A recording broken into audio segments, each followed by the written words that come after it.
Hi guys, welcome back to the channel. We are still celebrating love and I have another amazing couple today and you don't want to miss because lots of gems are going to be spilled. So keep watching.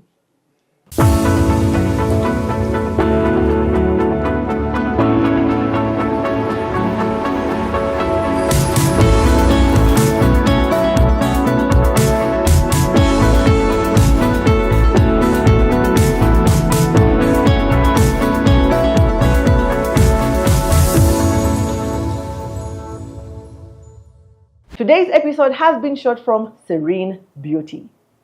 Serene Beauty is a team of creative hair and makeup stylists ready to make your wedding day beautiful. Apart from ensuring that they enhance your beauty, they have bridal space in 5 apartments to accommodate their bridal teams so that the day is stress-free. Stay here with your bridesmaids, take pictures, have breakfast, and start the day right.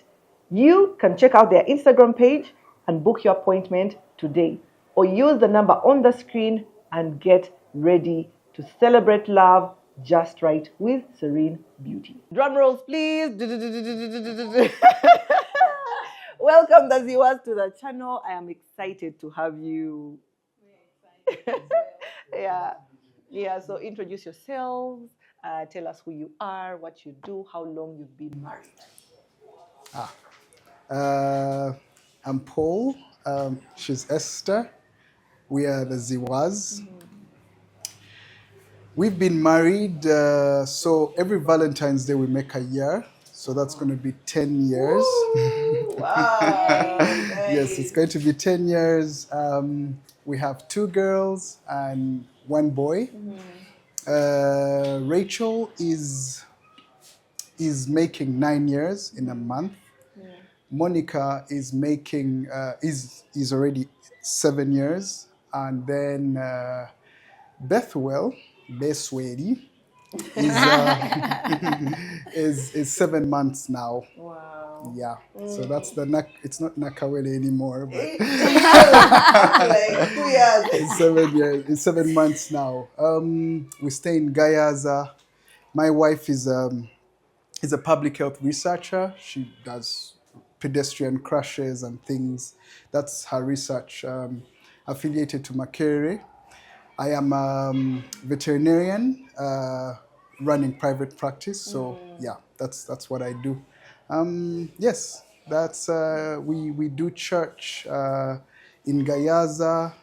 We meet a lot of church friends there. We also have not done so much church at All Saints, but that's where we started. Yeah. And she came from Watoto, so I pulled her out of there. But every now and then we still go back. They have a very nice children's ministry over there, so we are compelled to always go there.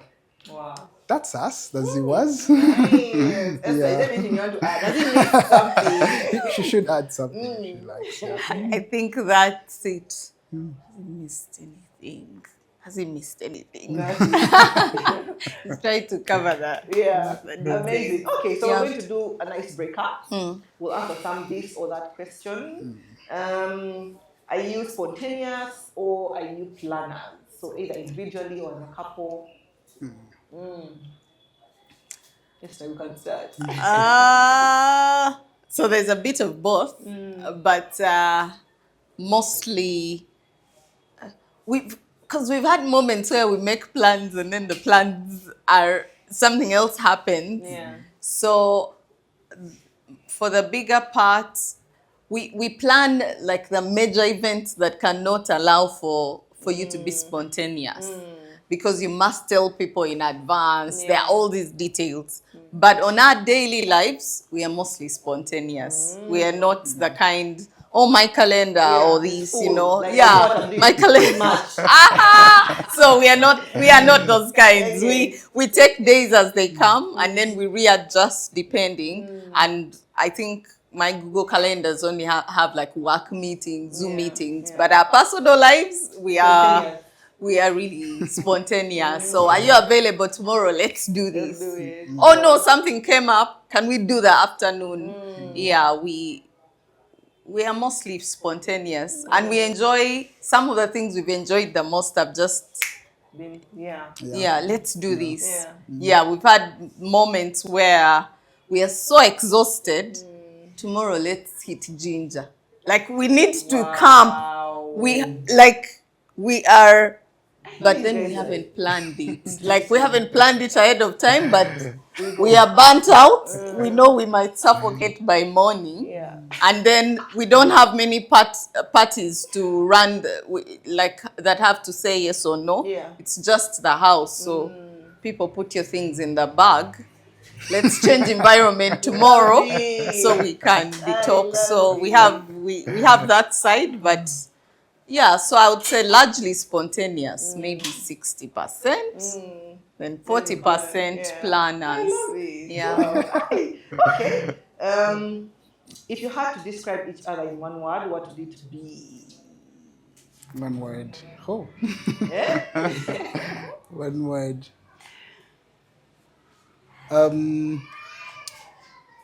Well, I think when we were dating, I one time told her she was like a butterfly, you know, like gentle and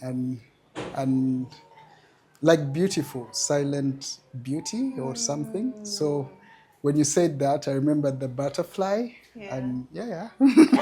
One And word. silent beauty.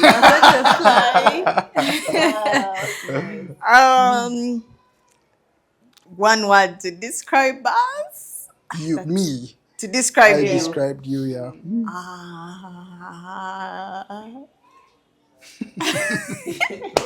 This is a very good one. But I would say maybe a sea, a blue. So one word, because he's mostly like calm. He's mostly calm. Yeah. So maybe a sea, a blue sea. Another word would be something to do with dogs, maybe a pug. Because he told me the American pug is a cute dog with nice eyes, but he loves dogs. Maybe then it should either be a sea or something to do with like nature. If we can find that dog there, some people put it in the video. We need to know it. Else we do not understand what they're talking about. Okay, that's amazing. Okay, we're going to get into the story. We'd love to know, how did you meet and how did you decide and say Paul, and how did Paul say Miss Esther? So tell us that whole story, how you met. Okay, she'll fill in details. Yeah. Always. Yes. But we met, like first time, became friends. It was my S4 VAC. That was the Gayaza conference. I think it's still running now. From a mutual friend. We had a mutual friend who told her, oh, one of my friends is coming and maybe you meet you. I mean, just, yeah. So, and then she came, was one of those lunchtime, I think it was, breakfast. So she comes and says, hello, I'm Esther. They told me you were coming. So I was like, oh, all right, that's nice. So, yeah. So we became friends from then. I mean, we became friends. We used to write even at school to each other. Letters, yeah. Then I think after about a year, and then I asked her out. She said, no, I'm not dating now. I'm not searching now. So I said, okay. Yeah. I asked her out about twice or so. But then now university, she comes, her first degree is lab technology, and that's done at faculty vet school, school of vet or whatever. So she comes in her first year, and I'm like, hey, but we're still friends actually. It's just that then then it was more proximal. So I said, oh, okay. So in my third year, because we're thinking about it, I said, by the way, when did we, because the years go by. Yeah, you forget. 10 years, So we kept double checking, and then I remembered well. So I asked her out in, it was a day to my birthday, August 20. So my birthday is on 23rd. So on the night of 22nd, It was a long phone call. Then I tell her, you know what, we should date. Yeah, and then we just don't be friends and things. But for me, because she was really asking, then I said, for me, when I asked her that, I mean, literally, you're thinking that, okay, what happens after this? Like, why do you date? You date, to lead somewhere. And we're friends, I knew her. One of the things I liked about her when she was in school then was she was active in church ministry. And she still has, but now the worries of the world are taking her. But but she really cared about people, like cared about who is sick. I don't even know what that ministry was called. Go to the sick place, encourage somebody, and that really touched me because that's the kind of person I think I am also. So that was very nice. So, yes, so on the day before my birthday or my birthday, she said, yes. He did. Exactly. He says it didn't. He has a way of asking you and without asking you. He had a friend of his who had known our friendship and history through the years, and said, I mean, because when he asked me out in school, I was in S2 then. Who dates in S2? Oh, yeah. S2? No, but because maybe you were in S3. S4 vacation. I was in S2 Until going 2 to years. S3. Because Until you 2 see years. that No, come. I asked you. I asked you out when I was in S5. S5. That's Because S3. you had met Why me are in you my saying S2. S2? But even S2, okay, S3. okay, No, it's not the age same. group, It's you not know. the same. So I still have those letters. He wrote very nice poems. There was a friend of his later I noticed, because I was in the writers club. I love writing and things. So that friend is called Andrew. Andrew. Yeah. Andrew. So Andrew apparently was the one drafting those lyrics that were matching. You tell him. But for me, that really got me. I still have them. I can't, You keep letters. I know. Wow, The well ink is done. fading, which was really nice. I want to laminate them and frame them just to know. I mean, the emotions were raw, and it would. There's I asked the Lord, the stars, Esther, matching things. I'm like, wow. Oh, now you're serious. But but still, and how the letters would end with dedication, Dibs.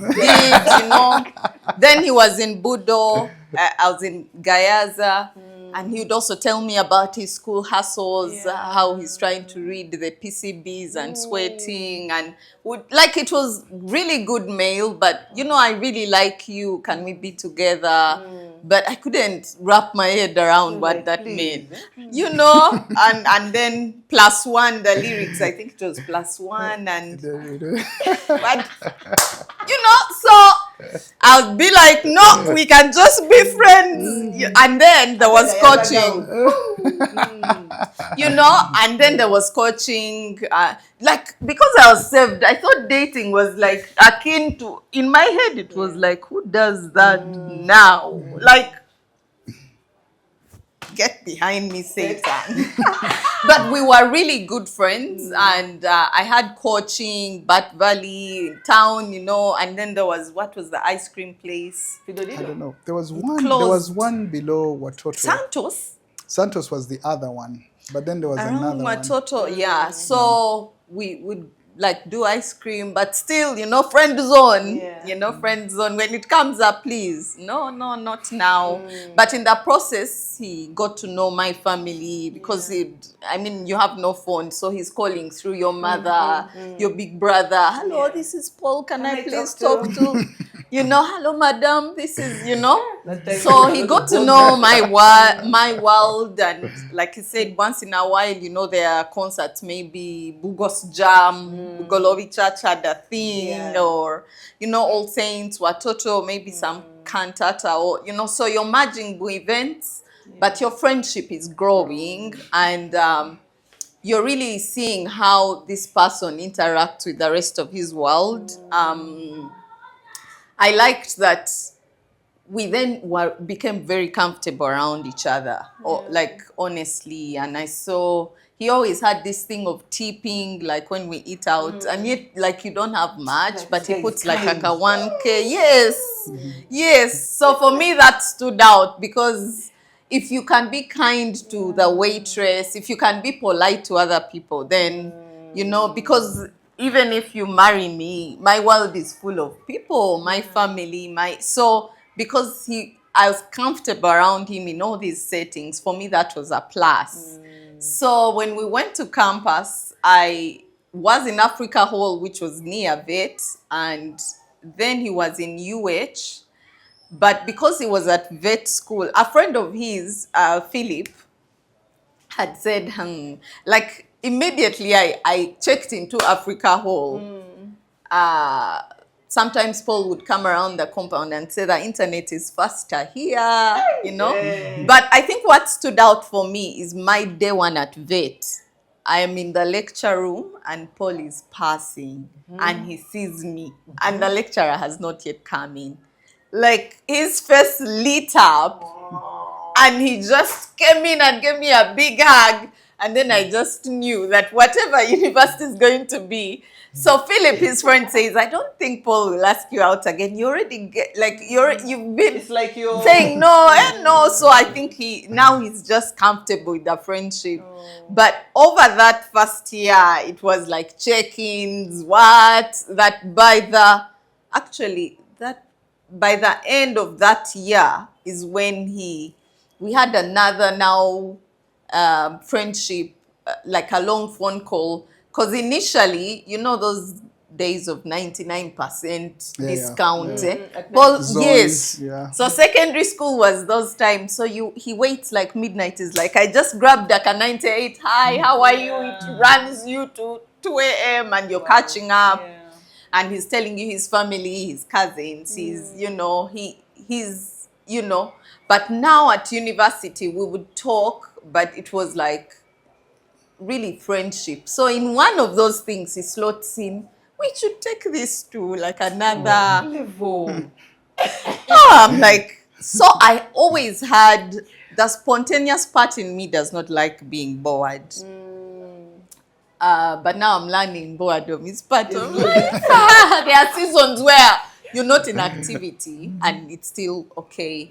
So I asked him, what are we going to do in dating? What's going to entail dating? What happens? Because we are good friends. What if we spoil this? And he says, no, actually, we are now taking our friendship to the next level, And then I ask him and he lists like 10 things. We'll go bowling. Bowling is no longer there. Like nice fun activities that are like pure, but what will we be doing? And I think for really we try to keep it like fun. We try to keep it exciting enough for us to keep looking forward to what are we doing next. And in all of those things, we learned a thing or two about each other. So when he asked me out, I wasn't sure if I had said yes, if he had asked me out. Yeah. So I had a friend who I asked the next day, like how you run your conversations.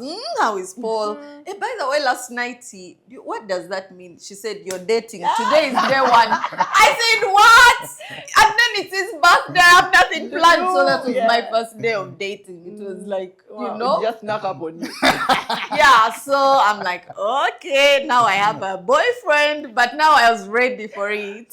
That's how we started. Yeah. So, Has she missed anything? No, she hasn't.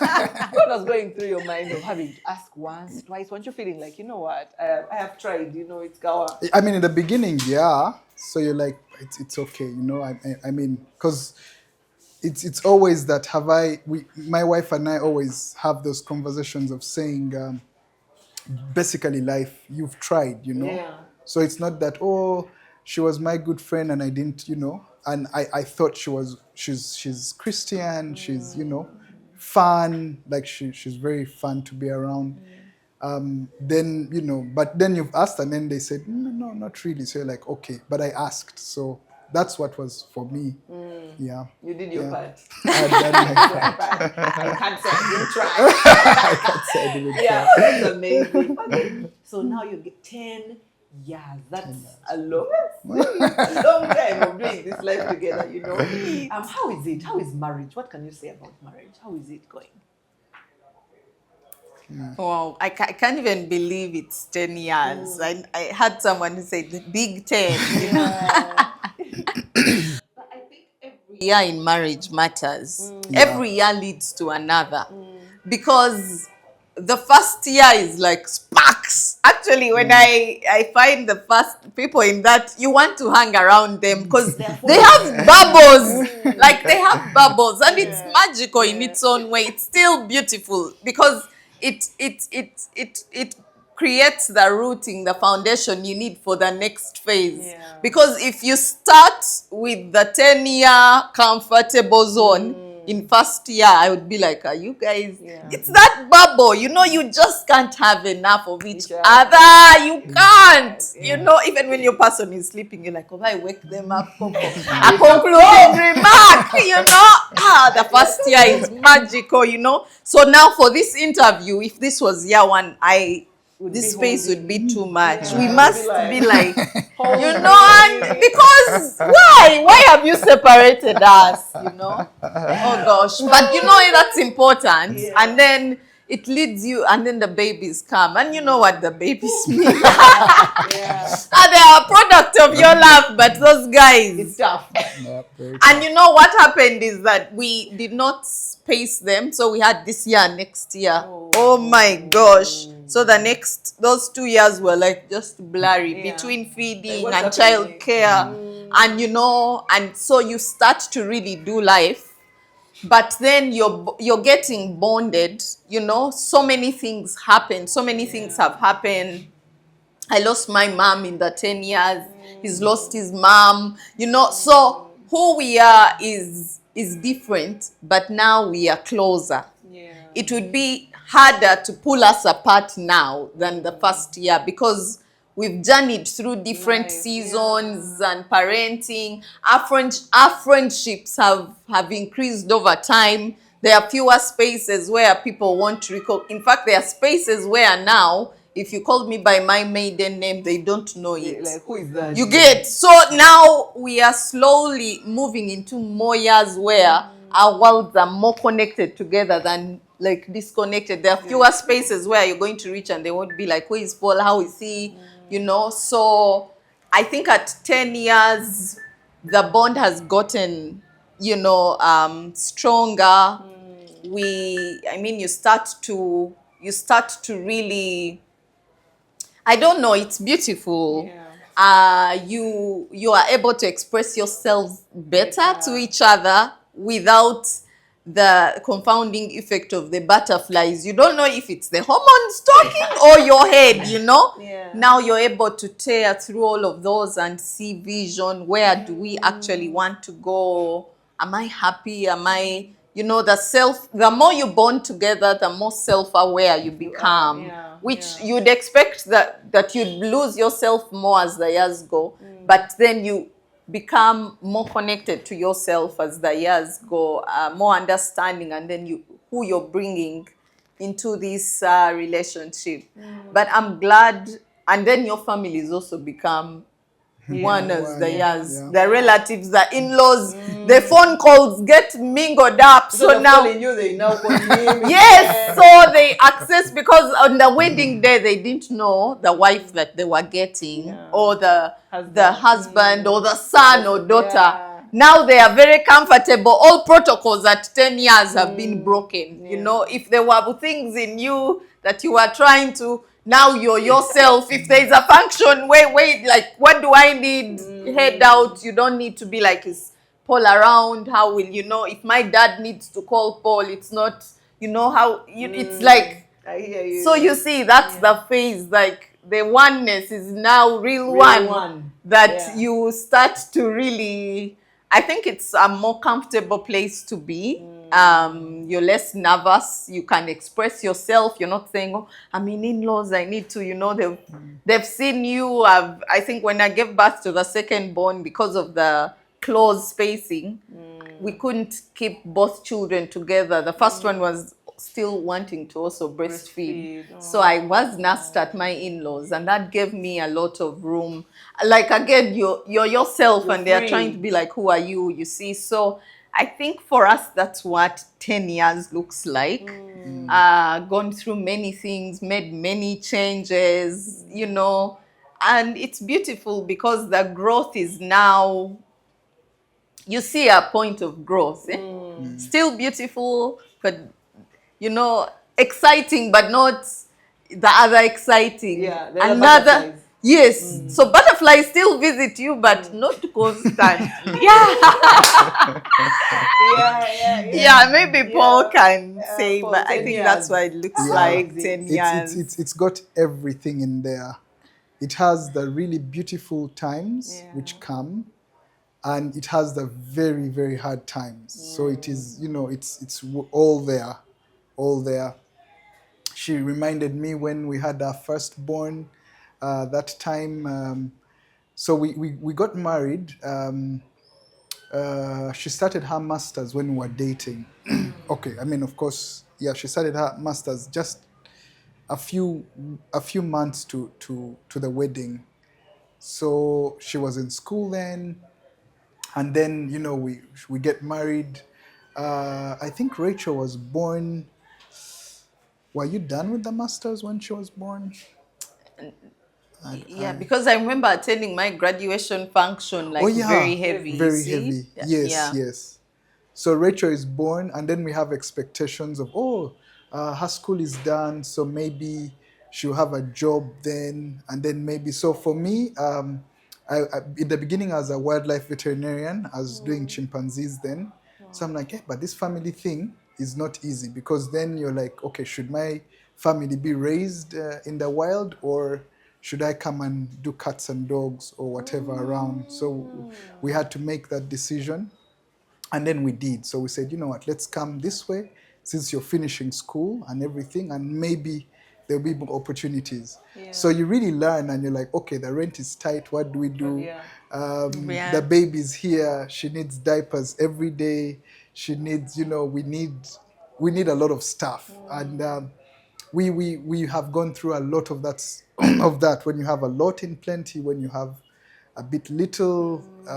In that time, her mother dies. That was a very tough time, you know, for the family. Just COVID recently, It's 4 4 years, years yeah. ago, you know, and yeah. So I feel like we've been up, way up, and we've been rock bottom. Yes, we have. My mom also, just 2 years ago, she has that. She gets cancer, terminal cancer, and now my wife is almost finishing school, or like in the middle of that very decisive area, and we have to choose. Okay, we're nursing her, but maybe you also have to go and write because you're not progressing, and you have to, and these guys have paid for that. So after treating her in that time, then we say, well, we don't know what's going to happen, but I think you have to go. So she goes to Spain for a few months, but in those months were quite critical in that time. So literally, the marriage journey has been something. A lot really happens in 10 years. In 10 A lot years. happen. A A lot lot can happens. happen in 10 years. And for some people, that 10 years can be the next 15 or something. But for us, a lot has happened. I think even building and agreeing on a house plan. I think. Did you guys fight about it? Oh my gosh! Oh my gosh!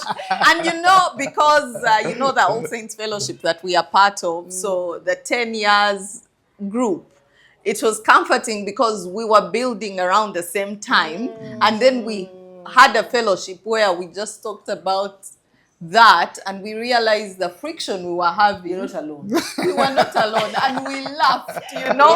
So I think a lot happens in 10 years, and I mean, I can't, now when I see what happens in 10, and then you see couples of 25 or what, then you know why, you know, marriage is a journey, and those bonds are just, You get closer without even knowing it. Yeah. You even start to look alike again. Yeah, you start to look at Okay, so what would you say were the biggest differences between you two, like that you noticed, when you went into marriage?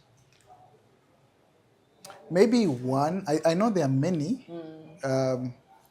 but one which is not there anymore. My wife was not akin to eating out. She'd be like, that's a lot of money or something.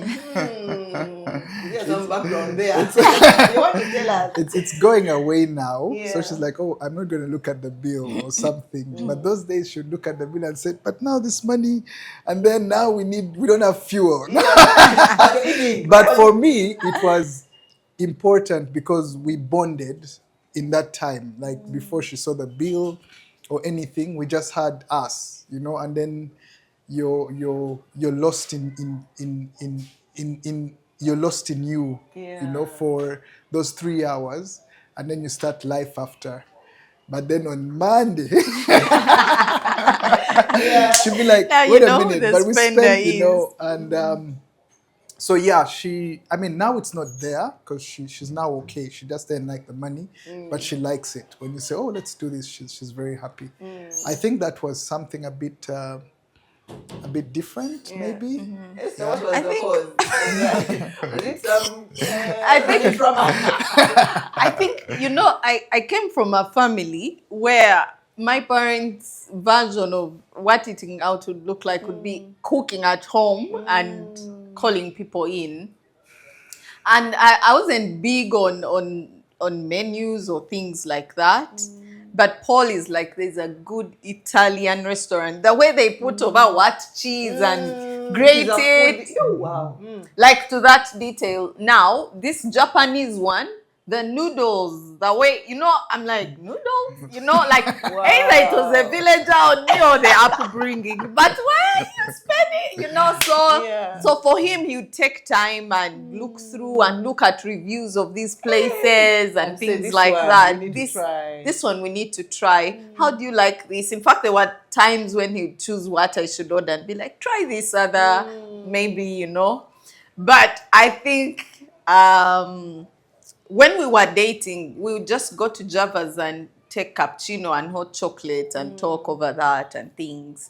But so when you look at the starter, the main course, and the dessert, I'm like, this is, what is this? When the bill comes, I don't look there. I'm like, But again, these are things that you appreciate in hindsight and be like, but these things are necessary, These things are necessary, and trying out all these different things matters. So I think Paul's side is more into the detail of the food, and they'll be like, oh, there's this nice cheese, come and pick it, or there's this recipe that's this, so I think, and that's the blending of families, so you kind of learn, and then those things shed off, and you're like, okay, let's go eat Indian, let's eat Chinese. So for him, he's particular. Even the local food, he's like, no, this is the restaurant for the local food in Kampala, if we must, And I'm like, no, let's just dash into this place, eat, and go. So he's that kind of person. But I think maybe, so those differences, I think, are from upbringing. Paul's family has a bit of more mix of cultures and a bit of more races in there and things like that. So their experiences are different, and I think they're not too big on like culture and spaces and things like that. But I also think another difference was Paul is like more reserved. He's more reserved. But I realized he loves people.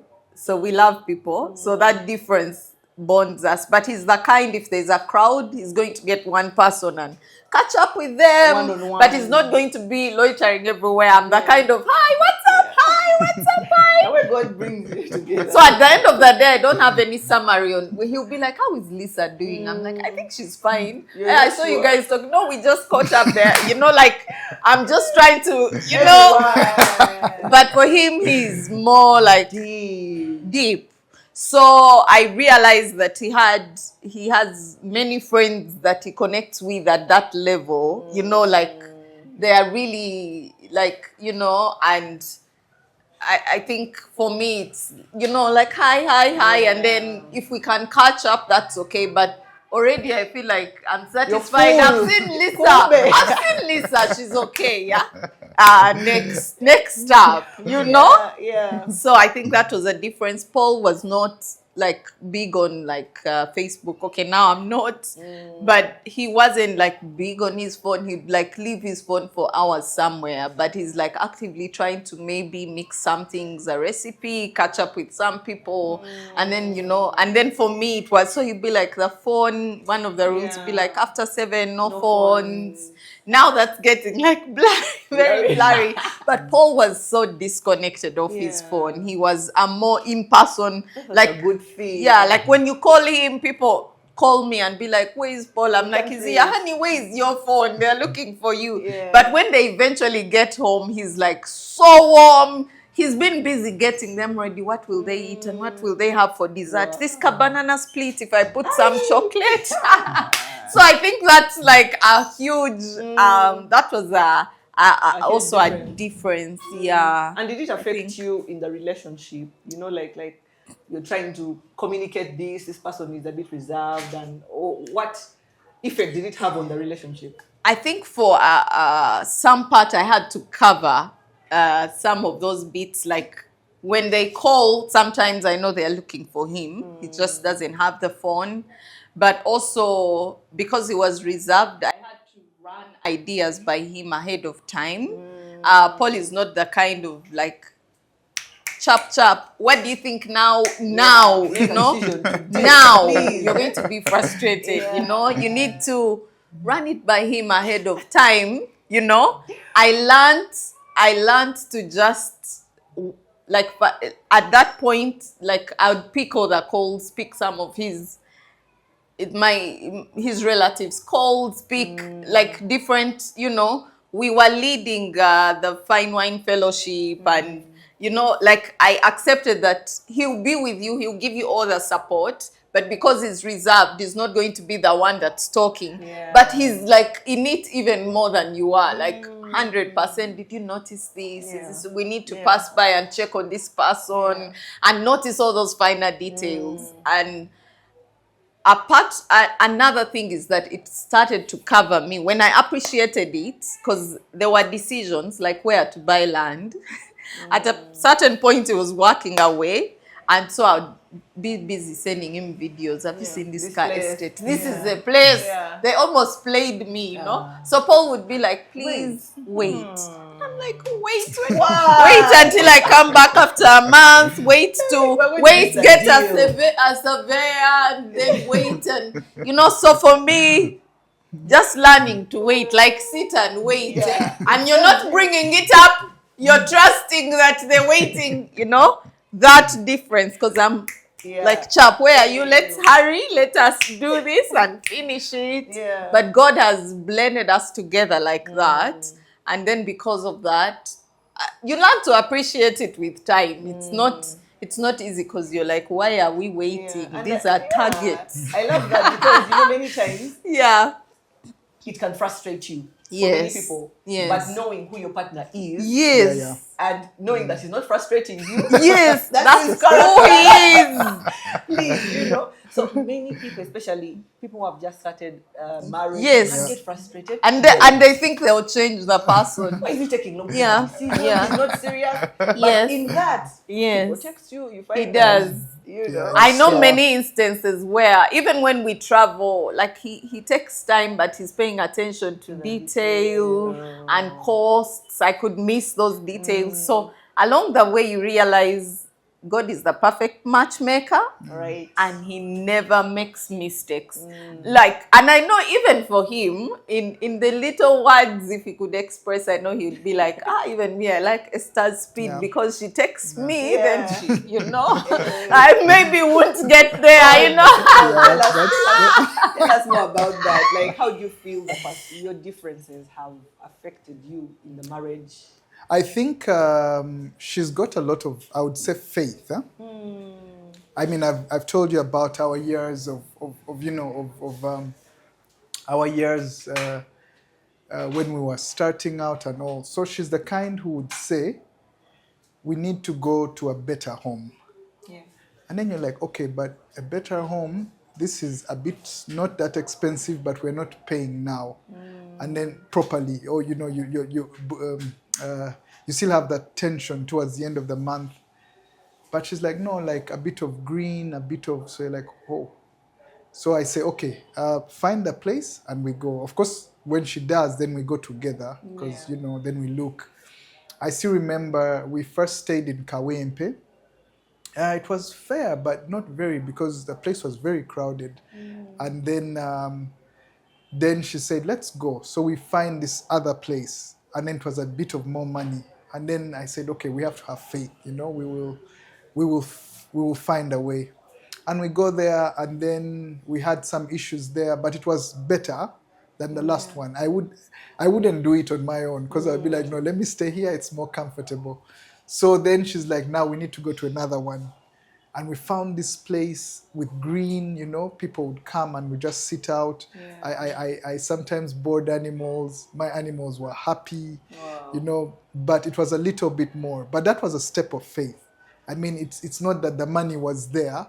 So we go, we meet the owner and we're like, we're going to pay. So we pay, Even building, she said, I mean, we didn't know, but she said, the house should look like this. And I said, but a bungalow is cheaper. If we go for it, we will do it, Then she's like, we can do it. I mean, we will do it, So you make it, okay, because we want a bit bigger, should we make it a flat, And over those 10 years, it takes a very long time to get that.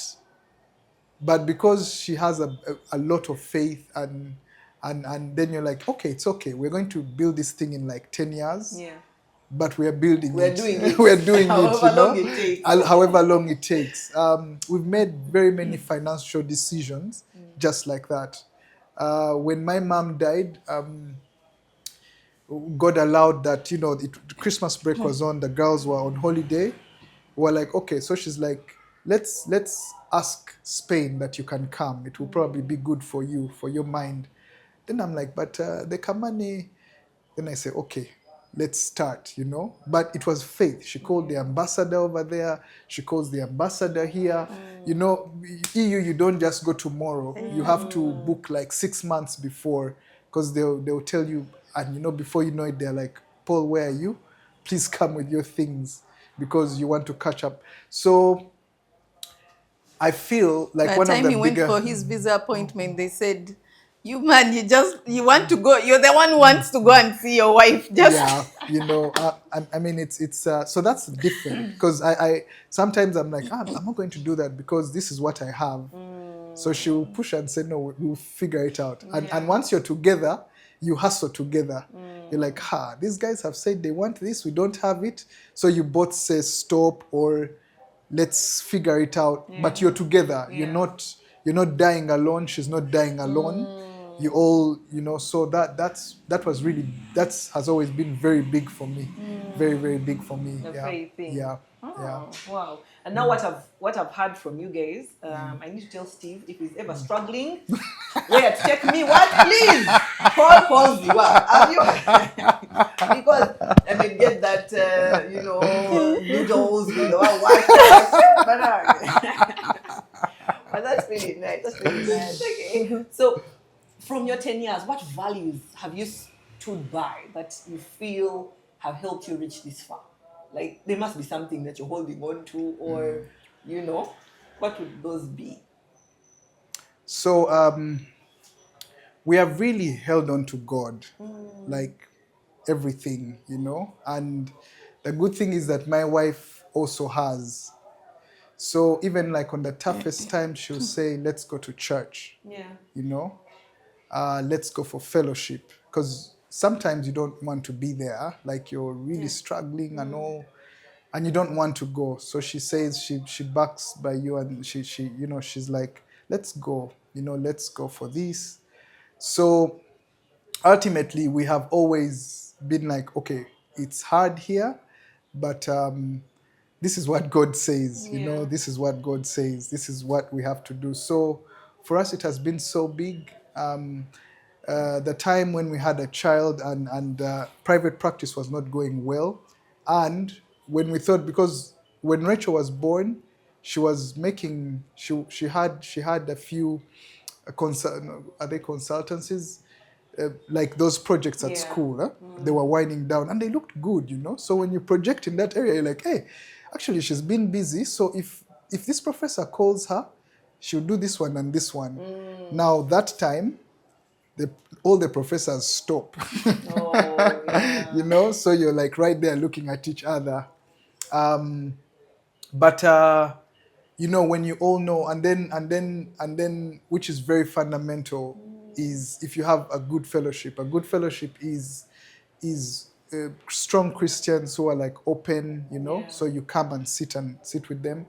And funny thing is, that same time we go for fellowship, and all our friends, because we're about the same age, we're going through the same thing. You know, someone has a new baby and he thought he had a good job, and law firm is like, we're done, you know. So you're all there looking at each other and you're like, but can you get out of here? I mean, you have a family to raise. Babies can be scary. Need diapers. They need diapers, you know. They need diapers. You need a good home to stay. You have to survive. And but those spaces, you know, they really encouraged us. We were not alone. So when somebody says, we're looking for a child, you know, you're like, oh, actually children are a blessing. Because sometimes they come and you're like, school fees is coming. But then you have friends who are like, we need a child, like whatever. And you're like, okay, God, I'm happy, I'm grateful. What do you want me to do? What do you want us to do? Or, you know, you're having a rough job, but somebody just doesn't have a job, you know, completely. Then you're like, okay, give me my 10K. Thank you for employing me. You know, so those Christian spaces, they've been Christian marriage spaces. They've been profound in our marriage. Very, very. We can't undermine them. And the good thing is, we had like the ones ahead of us. So when we have, and now we just met them, but they're long-term friends. We met some good people when we just were renting in Lusanja, close to Chitezi, a Watoto couple and other friends of theirs. And you know, they will tell you, don't worry, just keep pushing. Then they tell you their story, where they were. You're like, if it was me, you know, they tell you, and then you see what they have, and you say, you mean, you know, you got out of there, you know? And then, so we had older people. We are still very close to them. Some friends from All Saints, another Gayaza married people. Then we also had our people. So we would learn from each other, would learn from up, and then we would also share, you know, where we can. But we survive. We are surviving. I wouldn't say survive because I know it's going to be, it's still tough. So we are surviving that way. Yeah. And Esther? Indeed. I think one is knowing marriage is God's idea. Because when you buy a new appliance at home, you get the manual. And then the manual tells you how to operate that appliance. I won't say what, but we recently had an appliance where we did read some details. It almost broke. So I think walking into this marriage, knowing that it was centered on God, I know that no way can we run it outside of God. Like, Adam didn't ask God for Eve, but Eve saw that he needed God so. God saw that he needed Eve, Yeah. you know, and as much as, I mean, there were many guys who I could have ended up with, but God said no. Paul is the one. Paul is the one that manages, and you know. So for me, it's knowing that I am not in this by chance. I'm not in this by my making. It's God. So I remember, especially that season of grief was difficult for me because my heart was shattered. But then we had to show up for fellowship. You know, the Bible has said, do not give up the habit of meeting together. So I remember this particular fellowship that Grace Manafa was hosting. I think I cried half that time. You know, people think that marriage fellowship is for perfect couples, but it's for, like, go, just keep journaling through the season that you are in, you know, because your marriage flourishes because you're watering it with fellowship. Exactly. So do not give up. Show up when you're broke. Show up when you're rich. Show up when you can't have enough of your spouse, and show up when you came in the car ride arguing over things Just go. and you didn't agree. Show up. Yeah. Show up when the world is applauding you. Show up when you don't even know the season that you are in. So for me, that has been the determination. Show up. And when you're in an area like Gayaza, maybe you built in an area, make yourself known to the Christians around, you know, so that you're accountable. In every space, you must be accountable. So when he talks about all these people, you shouldn't be in a space where people don't know, are you a Christian or not? What are your values? Who are you? They just say, someone is building some big house there, but you know, So allow yourself to be known so that you are accountable. Even when I was in Spain, I came back and the shopkeepers, everyone knew me. You know, they knew where I was and they said, oh, your husband really loves you. Oh, welcome back. The whole place. I said, oh gosh, really, it's a community of witnesses. Allow yourself to be known, at least to the extent of you're married. Paul is a private practitioner, but 3/4 of his clients are my friends and our friends. They are, like I said, there are few spaces you're going to go where You don't know, they know you. yes, or don't know that aspect of yourself. You know, even when he came to Spain, the church that I'd gone to, and all the friends that I had made quickly, you know, for that time. So I think allow yourselves to journey together. I think that oneness must be pursued.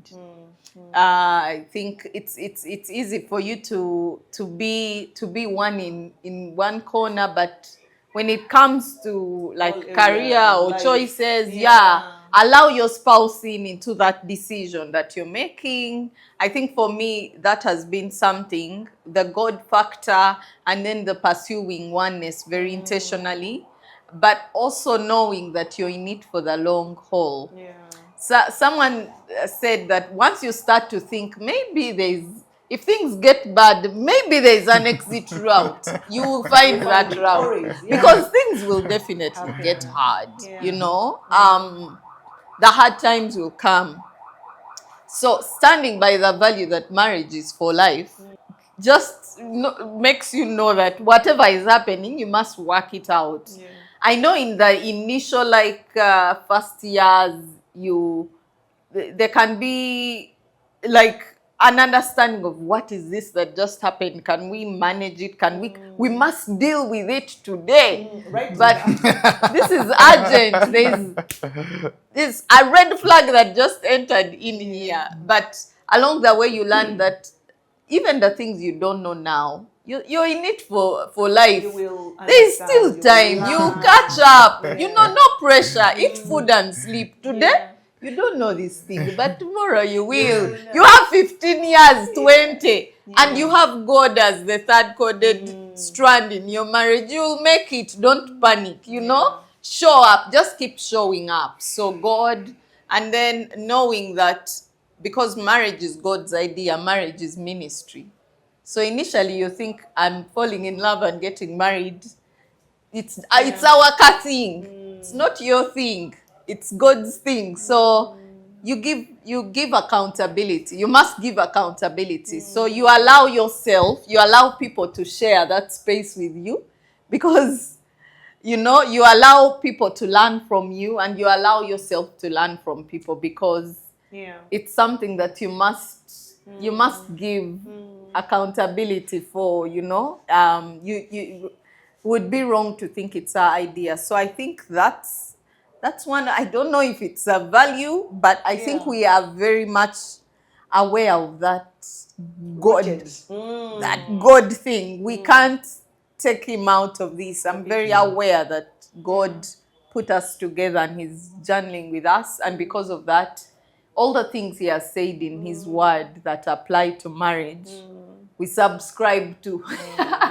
So we subscribe to on the rainy days, on the good days, and we want our children to know that marriage is God's idea. We don't want them to think that anyone else invented it. So because God invented the idea of marriage, marriage can only be run successfully his way. So I think that's been it. So all the spaces that we are in, we are in it together, and we try to find what marriage fellowships are there.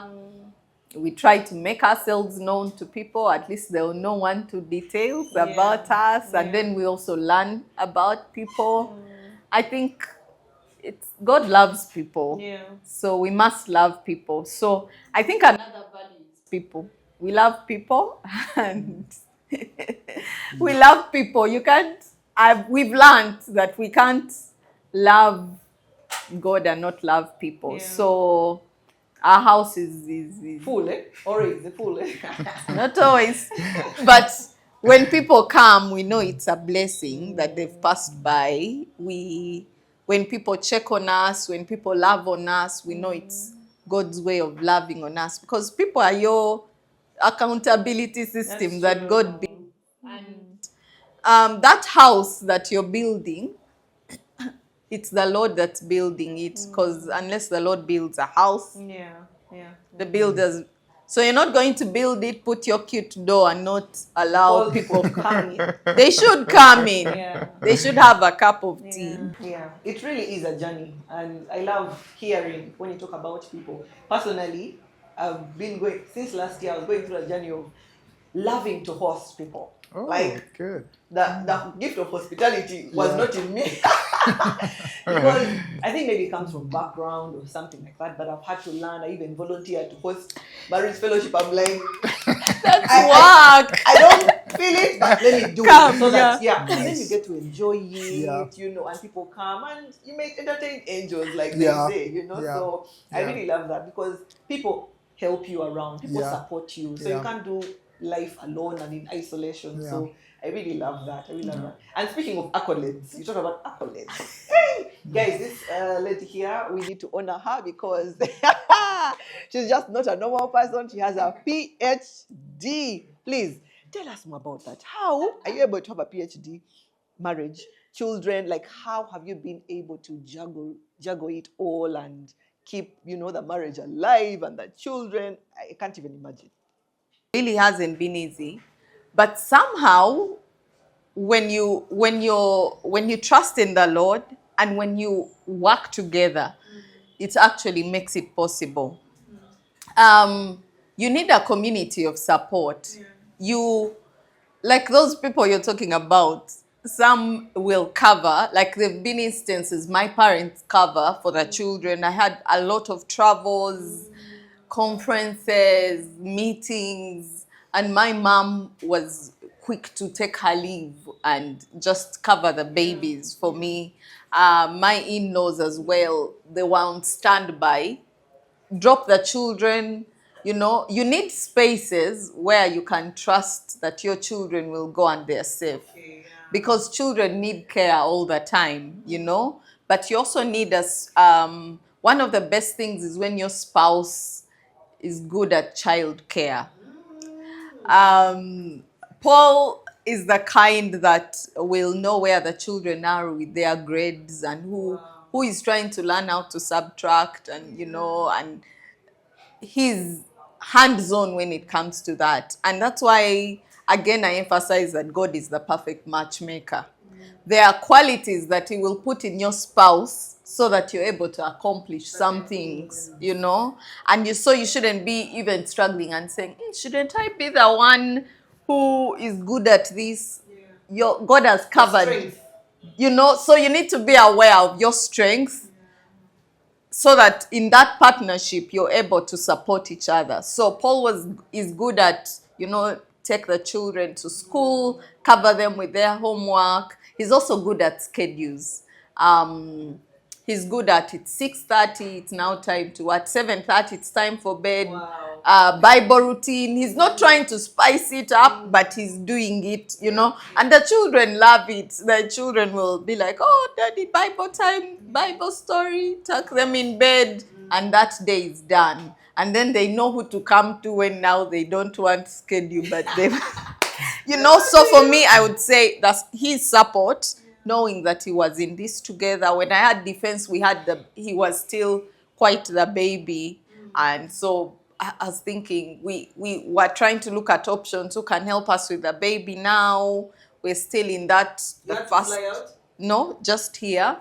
So Paul showed up with the baby and was coming in and out. And after the questions, I could feed the baby. Wow. To be honest, you need your spouse to in on your journey. So in the end, it's not just your PhD, it's as well his PhD. Yeah. One of the things he doesn't say, when I went to Spain, his mom was really critically ill. I had a big fear that she was going to pass on, and I wasn't there. We had been journaling through the 2 years, but now we were really at the terminal end. And who releases their wife without guilt tripping them and says, go? I had refused, and he said, if you don't go, you won't make progress. We are just always moving around the corridors of the Cancer Institute. And he released me to go. So I left him with a mother on her dying bed and the babies. And he just said, go, And so after 3 days or a week, I think they tried to get me in touch with a palliative nurse who was trying to, I think, hint to me that your mother may not be so fine. She might be going anytime, because then she died that night. But I couldn't get it. You know how when you have faith, sometimes but they're trying to prepare you. And I'm like, what do you mean? Death. And, they're trying to prepare you. And Paul covered me even in that time. I know his heart was broken, but he covered me and he kept checking on me. How are you feeling?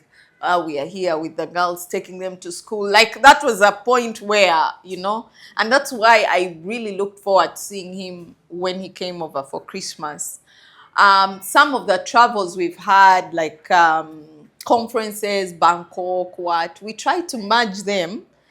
When you have travel, you already have your accommodation covered, your costs and things, and you can share that. What hotel breakfast is like and everything. It's heavy, but you just have to add a few expenses and then be together. So we've tried to support one another so that the relationship is going, but you're also attending all your things and talking, being in the same space. Initially, when you're planning these things, you're like, what will the cost be? But relationships are seeds that must be watered.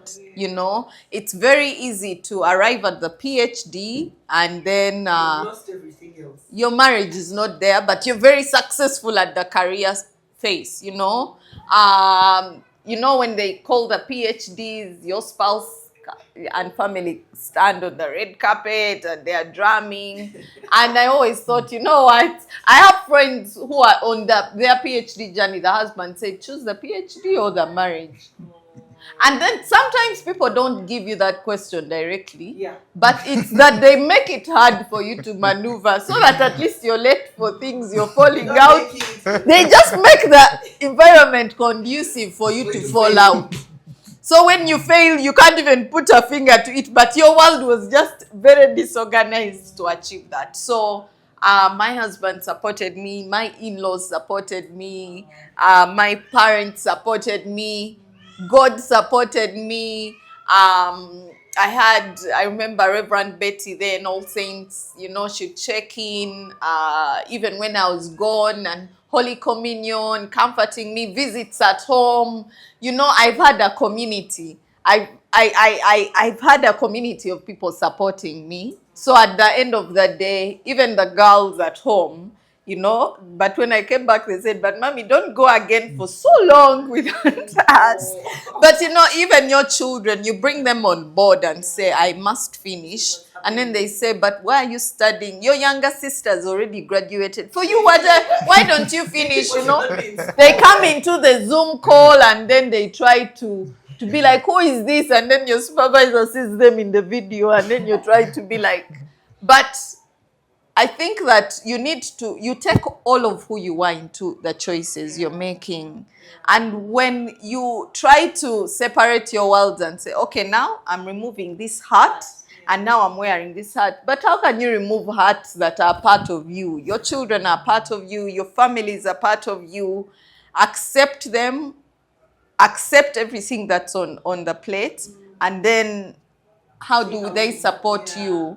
And then it's knowing that we owe each other support because we are journaling together. So I wouldn't be feeling as good about the PhD. Say I was divorced, but now I'm here, the doctor, you see.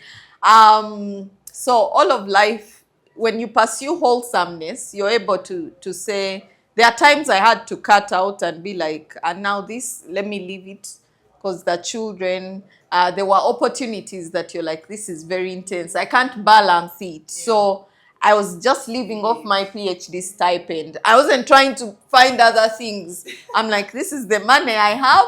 I'm not trying to work for jobs, be a student, be a mother, be a wife. So there's also a season of a bit of contentment where you're like, for this season, no major changes, because more money equals more work. And can I take it? Yeah. You see, can I take it? How do I supervise all of these? So you try to limit the changes and only take in what you can on your plate and say, until we finish the PhD, I'm not making all these changes. And then so I think that's the whole thing. And that explains even the child spacing, you're like, let's first finish this, because you're not trying to, you're not, more, the plate is full. The plate is full of the blessings, So I think you have to be a little logical, but you appreciate all the support that comes in. And yeah, I really thank you, honey, for supporting me. I can't even imagine. It must have not been easy. What was your process like when she was, doing the PhD and balancing the children? Especially for men, sometimes it can be tough, but like, how was it? I think we have always found we try to support each other. Yeah. What we like to do, So I already knew she wanted to do research. After school, she got her first job. Good one, one of those field things where you go, very, very good job. But when the school opportunity came, because she was like, maybe these DNA lab things are nice, huh? But then she went there and she's like, but I don't like them. They are more routine and boring. She's like, but I want to, reason and things. So when an opportunity came for her master's in public health, she immediately jumped on board and she enjoyed it so much. So I knew that she loved to study. She loved academia. I mean, even now we are talking about her teaching, not because of pay, but because she loves it, And as opposed to me, I love my clinical practice. One time they said, but they're calling you to teach. I told her, So she's like, anyway. Then she stopped. So that's how we get the gist of it. It's literally what do we want to do. Even when she was starting, her dad said, "Are you sure Paul wants you to do that?" I said, "Of course, like that's really what you want to do. I mean, that's what it is for you." So she supports me when I bring animals at home. They are not animal people. Well, that's a big word, but they are not, like dogs in the house, cats everywhere. I didn't grow up with And pets around. Yes, and we pets have are- like 5 cats and dogs. We have 1 cat and 3 dogs. Yeah, and then Yeah. some come for boarding. Yeah, and then things, now we'll or have some treatment. patients. Wow. So the house is busy, yeah? And that's his world. That's their world. So yeah. she's okay. Like she doesn't show resentment or anything. And then also on the other hand, actually one time the PhD was really hard. And she used to say, "You know what, I might quit this thing, This thing is disturbing me. The people I'm working with are not being helpful, They are not being straightforward. I want to quit this thing." So I got tired of her telling me that. I mean, because what we do, we also walk a lot. Yeah, Like in the evening after the day is down, everyone's finished. The girls are probably taking a bath, or everyone is done. Then we take a walk, and that when the baby came, we can count them. But we just had one like 2 days ago, where we just said, "Okay, let's walk until the guy sleeps. Then we can have supper." So that is a time where you just talk about nothing and keep talking. So before the baby came, we were regular. You don't have a guy who's supposed to be sleeping, he's not sleeping. It was a bit better. So now she starts to tell me, "These guys, I'm going to quit." So I tell her, "Okay, you quit." Then she looks at me and says, "Never tell me to quit." But I told him I just be venting. I said, "Why do you want me to quit? Exactly. Just listen." But Never then tell me to she quit. now stopped ranting and "I'm going to quit." She's like, "But these guys are disturbing me." So I'm like, well, then she would talk, but she doesn't say, I'm going to quit, So to know what she wants to do, to know what I want to do, to know, because we're always in our spaces of what do you want to do? Why do you want all this space? Why, like it's always like, what does she want to do and what do I want to do? And we try to support ourselves right there. So that's why it was a bit easy for me, because I was like, this is what she wants to do, let me support her. Yeah. I mean, she wouldn't be happy with a regular job, or she wouldn't, like, she wants to be right in academia over there. Yeah.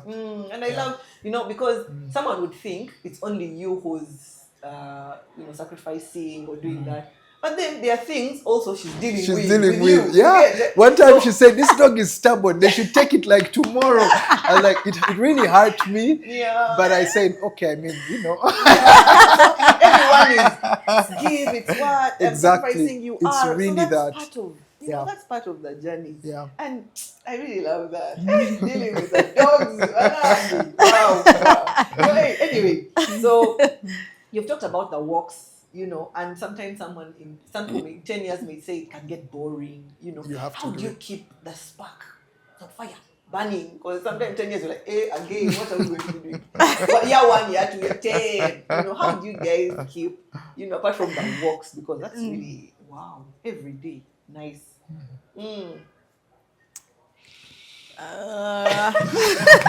Interesting. So the walks help us in our normal days, normal days to catch up. It's very easy to think, what happened in one's day, but so many things happen in your day, like between morning and now, emotions, conclusions, ideas, and it's good to catch up, because otherwise you get a backlog of conversations. Why didn't you tell me, guys, 3 months after? That thought crossed my mind. I didn't tell you, But I think another thing, the things that we do that travels together, I think we build memories. I remember one time we had traveled to Bangkok, and then we got lost. Like we asked for borders to go to a mall, and then they were speaking tie or what, Yeah, you tie. know? And then one put Paul somewhere else, and then, oh my gosh, we looked for each other.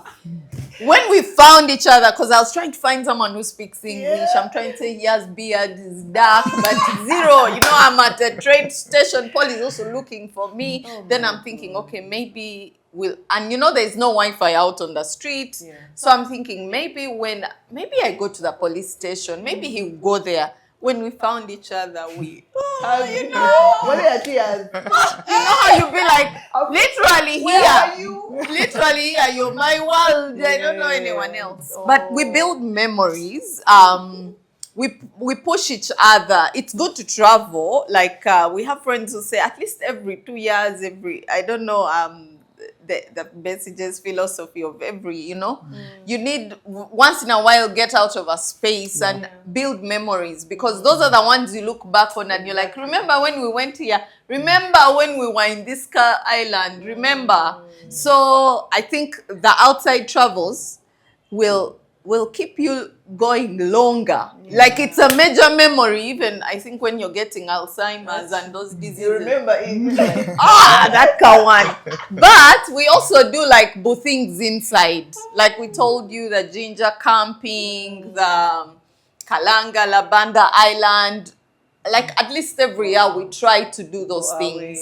Yeah, and now we also have children, maybe Lekumburo, what, you know. You try to see, like, I must confess, like, sometimes, because Paul is big on the planning in here, but sometimes you're doing, like, group activities, because that's what you can afford.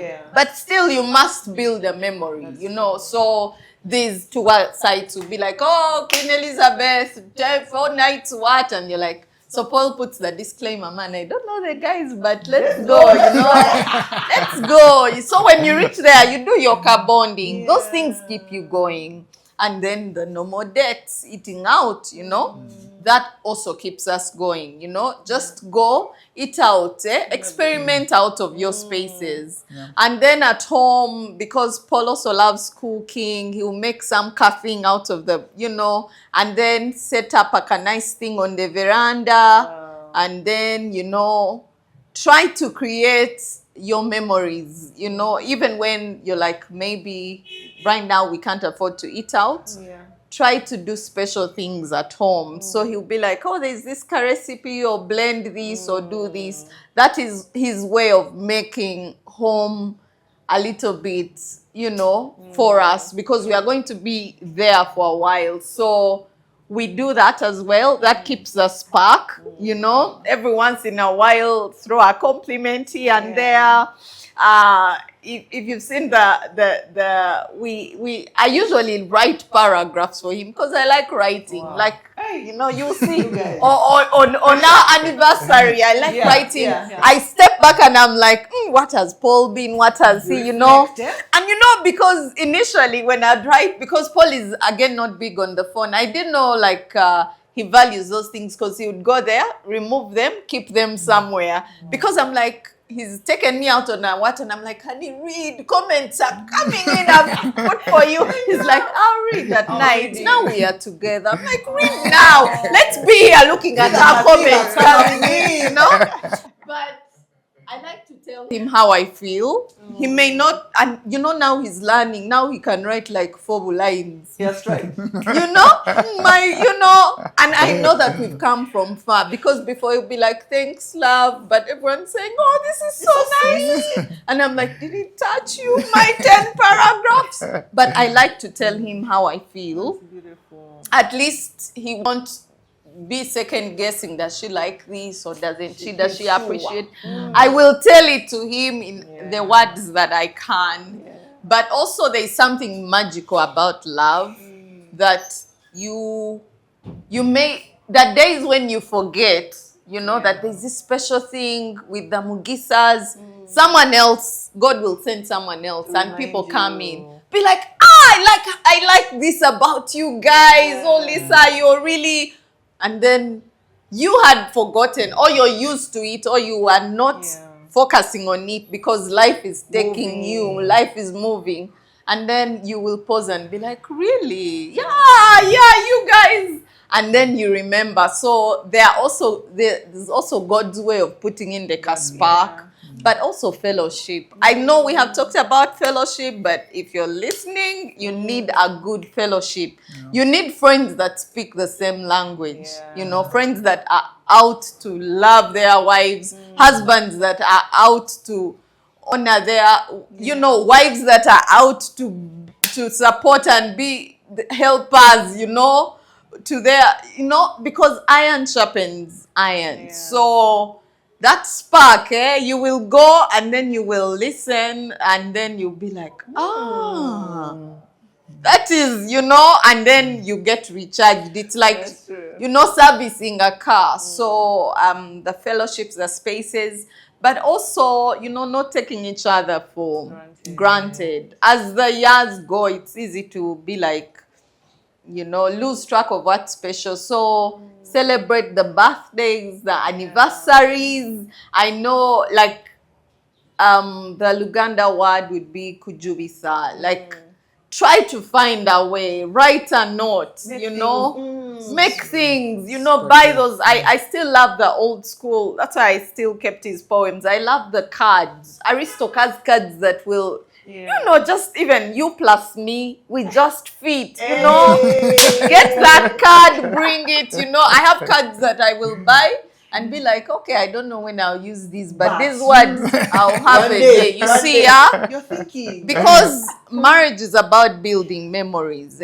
I want them to look back like 25 years and they are cleaning and stumble on a note and be like, oh, interrupt the thought and be like, you know. So I think that's how we keep the spark. So those walks, we really catch up a lot. And they are not long. They are like 15 to 20 minutes. Yeah, 20 minutes. We just go around the block and come back, you know, but we really catch up. Even if we don't talk, you know, along the way you realize you don't have to always talk. Sometimes you just, in the silence together. you know, you don't have to, like, it's not like, you know, just, it's our time, walk around. Paul loves the moon and stars things. He has like apps.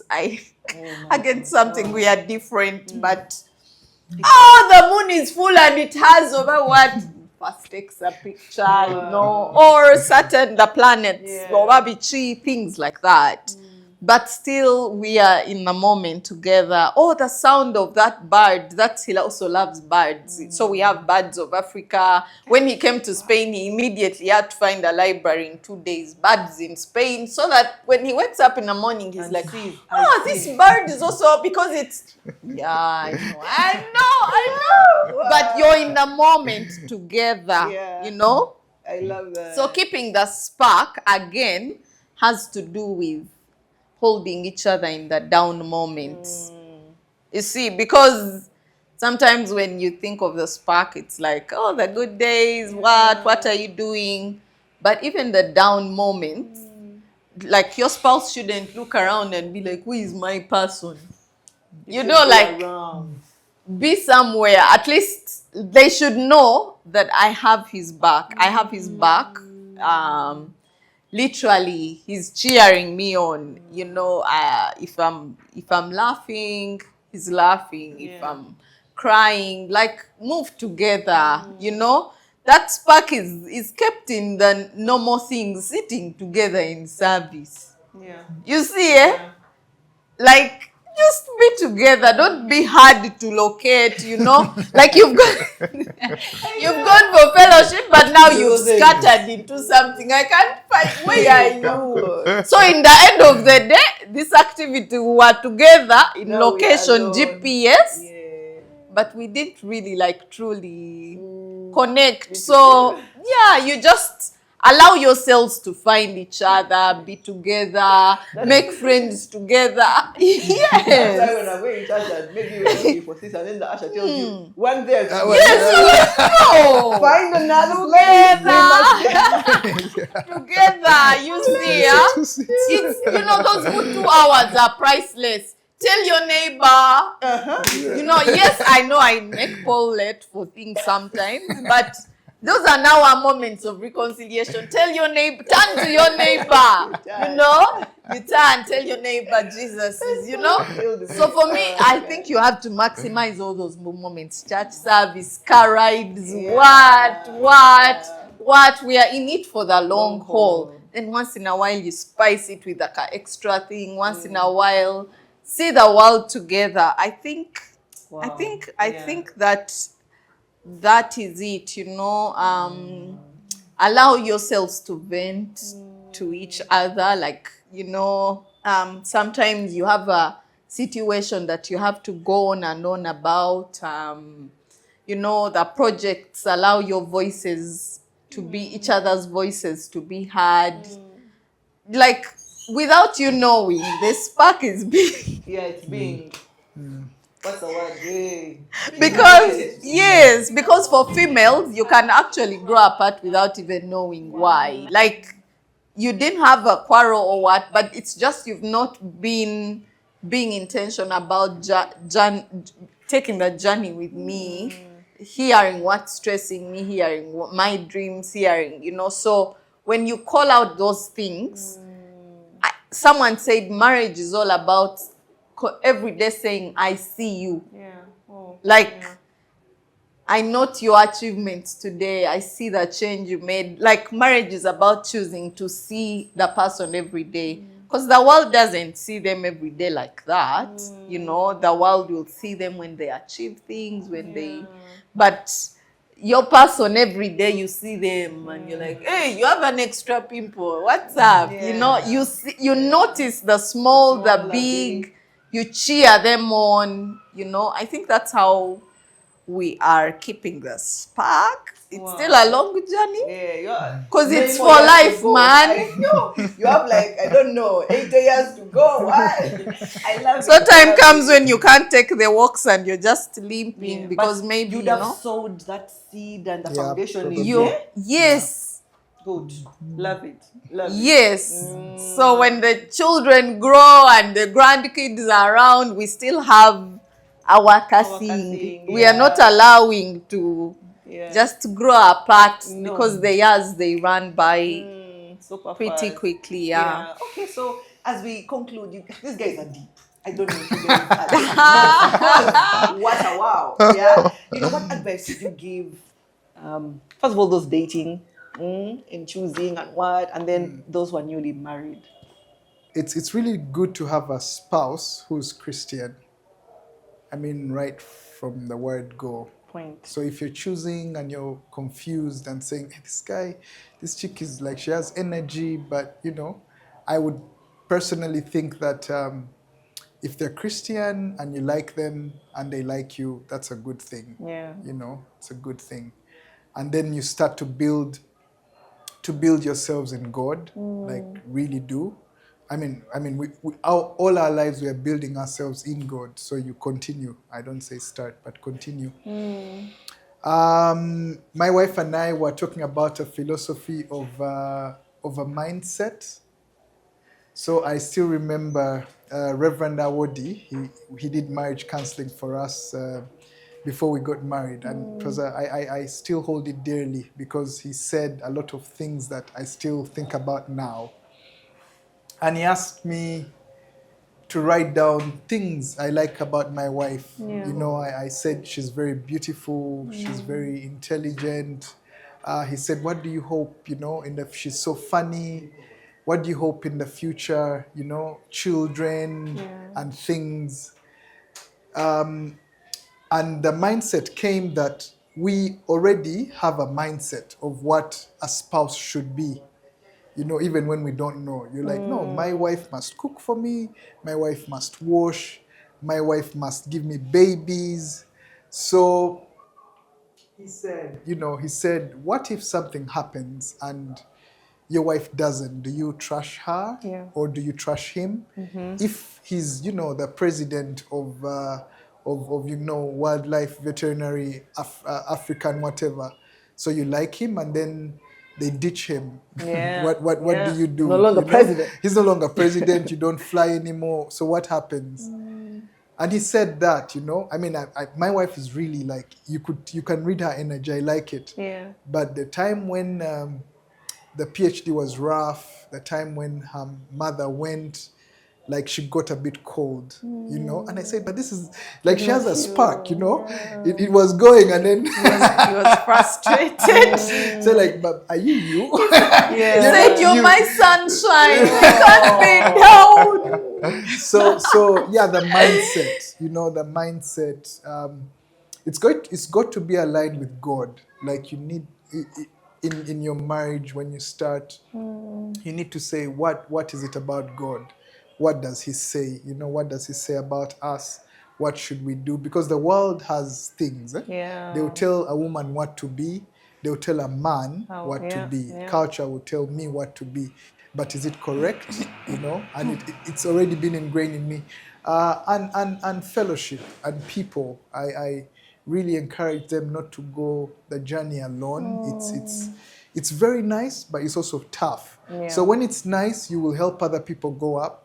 And when it starts to get tough, they will help you go up. Yeah. So it's a learning journey. We will not stop. I mean, even our friends who are older than us still have their fellowships. And it's nice to just listen in on them. They're buying new cars. You're like, hey, how dare you bring a chica like that, But I mean, he's just like... talking menopause. And talking menopause. Hey, even that is there, But...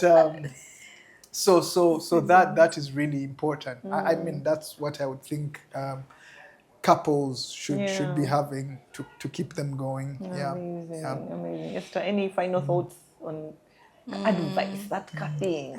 I think I mean, God is very interesting, that there are things when you're dating, like, I know you're like, advise the people who are dating out there, but dating has a bubble tea. Yeah, you're not listening. People are telling you stuff, you're just like, There are things about Paul that were very obvious, but I never got to see them until we were married. Yeah. Like, that's how the dating season can be. Like, marriage is when you start to do life with a person, you're, how did I miss this? It's so obvious, but we dated 4 years. I didn't see this. But I need you to trust God in your dating season. Keep pure in your dating season. Because when people think that, maybe, we are dating and we'll get married, so maybe we can compromise. I don't know. Yeah. Keep pure in all of your confusion, all of your bubbles, and all of your love for each other. Keep pure in your dating season. Yeah. The Lord honors those choices, and he loves it His way. Start your relationship God's way. So choose purity, and then when you get married, you won't regret it. Yeah. You won't regret choosing purity. But also, I want to say, don't date for long. Don't remain in that season for long. Yeah, I know there are many decisions with. I mean, my husband said that some people are like, "Oh, aren't you making that decision so young?" Yeah. But I've not met many people that regret getting married earlier. Yeah. But I've met those that struggle with having to make the decision later. You see, when you only need to know so much to marry someone. Key. Because now, if you're dating, 1 year, 2 year, 3 year, 4 year, 5, what are you trying to know about the person? You want to understand them whole. So before you know it, you're getting to know more than you should have known. The Lord, in His wisdom, has made it that something should only be known in the institution. In the institution itself. Correct. So for me, when people are like, "Hello, we've been dating 4 years," I'm like, red flag. 4 years now. At what age? Okay, are your parents supportive? Are you all both Christian? Can you already launch? I tell people that, God will send people to rally with you for your wedding ceremony. But jump in. We are here. We have not died. It's a beautiful ministry. Yeah. But if you continue, You're going to compromise in ways you don't know. You might even break up. Of course, if you break up, maybe you are not meant to be, but sometimes stop trying to overpush. That's what I'll say, because most of this other advice might be personalized, get good counselors, but you might not hear most of the basics. As long as the foundation is clear, jump in. When you jump in, find a good marriage fellowship. For those who are married, continue, keep on loving your person, keep on. You might be listening, Nainga, today they have done a thing and you're like, keep on. Marriage is about, will teach you forgiveness. Like marriage will teach you to bear with one another's, like the whole Bible God has given you. Like, you know how you learn the things in university and then now you have internship to practice some and then start work, you know, to build your CV. Marriage is that field, that one place God makes for you to work out your salvation and your daily. Is it forgiveness? Is it patience? Is it, you know, everything. With your person? God has given you a field where you can really live your Christian walk, practicing it, getting rooted, you know. Keep on. You know, love is patient, love is kind. Keep on. Don't give up. Don't give up on each other. Marriage is for the long haul because that's how God designed it to be. Don't give up on each other. If today is a bad day, you will have other days ahead if you can go past today. Find yourself a church fellowship. If you don't have a fellowship, find yourself a church fellowship in a Bible-believing church this Sunday. Just, you know, ask Lisa, she will point you somewhere, but find yourself a fellowship. Marriage was not meant for you to do it alone. You know, don't you wonder, people who have been married 40 years, they are still, you know, mothers' union, fathers, and moving on. Not because of perfection, but you need to sharpen one another. Find a church, a Bible-believing church, attend church. If your spouse won't go, go alone. The ideal is that you go together, but sometimes one brings the light to the other. So if one won't go, show up alone, take your children to Sunday school, bring God into your marriage. I'm certain you won't regret it, but keep loving. I think for me those are the summaries, but actually marriage is a beautiful place. Guys, but it's work. It's work. It's work. It's work, but it's a very beautiful place. So don't give up. Don't give up. Guys, I hope your notebooks are over, and because if you are not writing, I don't know. I'm sorry, but thank you guys for being here. It's been amazing. Guys, Lisa. let us know in the comment section what has been your key take home. What are you learning? What have you learned? What are you going to implement? Because me, I've taken notes. I know the ones I'm going to tell Steve, the restaurants, the what, even me. So it's been a lovely conversation. I love the energy. It's been beautiful. My name is Lisa Kusima. As always, I'm here to inspire.